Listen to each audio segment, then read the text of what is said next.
que apaga essa noção de diferença das regiões de uma para outra é talvez um federalismo muito fechado em que parece que todos os estados são iguais, quando eles Exato. exigem especificidades. Por isso que até para explicar de fora para dentro, você vai sair ao sul, a São Paulo, a outros estados, por que isso, o caso do Rio de Janeiro é especial, não por um privilégio, mas por sua vocação, Por uma sua história índole, particular. por uma história particular. Ou seja, então há um problema de federação também, de você olhar seria por conta desse modelo americano, talvez, de olhar todos os estados como iguais. Sim, você tem um problema que é a paixão pela simetria, ou pela uniformidade que existe no Brasil no contexto federativo.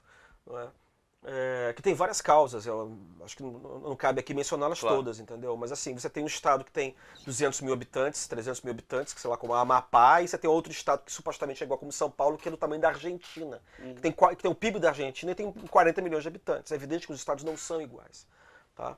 Agora, no que diz respeito ao Rio como estado, assim, estados progridem, regridem, né, ascendem, outros entram em decadência, mas todos na condição de estados, não é? E dependendo da responsabilidade das suas elites. Estou chamando atenção para o fato de que o Rio não é um caso desse. O estado do Rio não é um estado que sempre foi um estado, normal como outro qualquer. Não é? Ele é uma criação artificial, é um estado completamente anômalo no contexto da federação, pelo fato de que a antiga capital do estado tenha sido capital e tenha continuado a ser uma meia capital debaixo de vestes de capital de estado. Ou seja, há elites locais no estado do Rio de Janeiro, antigo estado do Rio de Janeiro, cuja capital era Niterói, mas propriamente na antiga Guanabara, né, antigo Distrito Federal, essas elites se tornam nacionalizantes, por aquilo que a gente estava falando já no início, né, por esse fator ideológico, a impressão que resplandência nacional da cidade. A impressão que você tem é que da capital agora. Tem os estudos de cultura política fluminense que foram levados a cabo no CPDOC da FGV, por professoras como a Marieta Ferreira e a Marli Mota, sobre cultura política, que mostram, na verdade, que a cultura política fluminense ela oscila entre dois padrões. Ou você é o padrão Afonso Arinos, que você, na verdade, é um político que fala para a nação, em termos puramente ideológicos, e aí você fala para a nação como se você estivesse em Goiás, ou em São Paulo, ou no Amapá. Tá?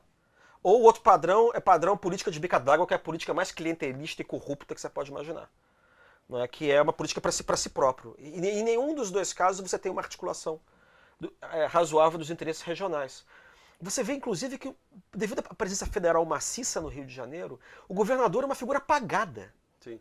Né? A gente só se preocupa, na verdade, sobretudo, em votar para prefeito ou para presidente da República. O governador é uma pessoa apagada e até meio desmoralizada, de uma maneira geral. Agora está indo só para pedir dinheiro, praticamente. E vive com o pires na mão. O que você mencionou a respeito das intervenções federais tem a ver com isso. Claro. É uma cidade que se pensa federal ainda, é uma cidade que se pensa nacional, é uma região, o estado do Rio, que não era capital, mas era a extensão da capital, é um estado decadente, que também vivia, na verdade, os investimentos federais. Então, na verdade, o quadro é dramático. Né?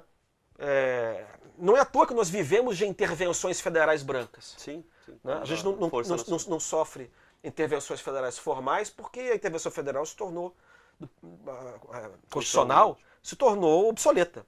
Né? Hoje você tem formas de intervenção muito mais brancas e mais disfarçadas. Né? Mas pelas minhas contas, a gente já teve várias intervenções federais nos últimos 20 anos no Rio de Janeiro por conta de crise de segurança pública, isso sem número. A gente tem intervenções no plano da saúde também, para resolver problemas de hospitais. Quer dizer, a União fica intervindo toda hora porque aqui é o lugar da União mesmo. Então, para acabar com essas intervenções pontuais e intermitentes, a transformação do Rio de Janeiro em região federal resolve de forma definitiva esse problema que nós estamos vendo desde há décadas para cá.